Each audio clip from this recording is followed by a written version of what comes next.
কিছুদিন আগে বলবো, এই 2-4 দিন আগে আওয়ামী লীগের বিরুদ্ধে করা সমস্ত মামলা তুলে ফেলতে হবে। আমরা এদেশে সহিংসতা, প্রতিহিংসার রাজনীতি করতে চাই না, সহমর্মিতার রাজনীতি করতে চাই। আজকে তারা বলে মামলা তুলে ফেলতে হবে, মামলা যদি না তুলি তাহলে এটা কেমন জানি প্রতিহিংসার একটা রাজনীতি হয়ে যায়।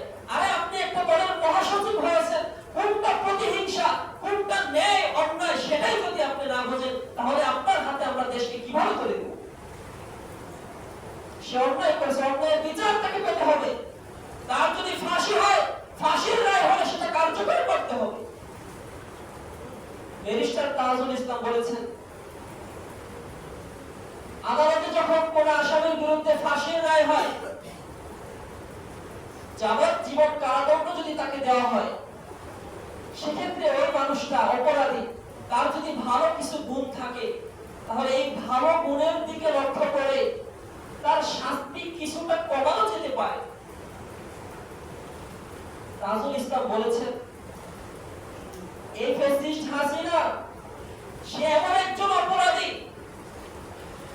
তার কোনো ভালো গুণ আমরা দেখতে পাই না। সে 1400 মানুষকে হত্যা করেছে, তার ফাঁসির রায় একবার হয়ে তাকে 1400 বার ফাঁসি দেওয়া উচিত। তার কথা রাইট।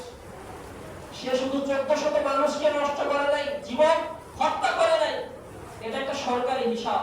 আপনি জায়গায় জায়গায় প্রতিটা পাড়া মহল্লায় গিয়ে আপনি খোঁজ খবর নিয়ে দেখেন, প্রতিটা মহল্লার প্রতিটা পরিবারে এই ফ্যাসিস্ট হাসিনার অন্যায়ের চিহ্ন এখনো লেগে আছে।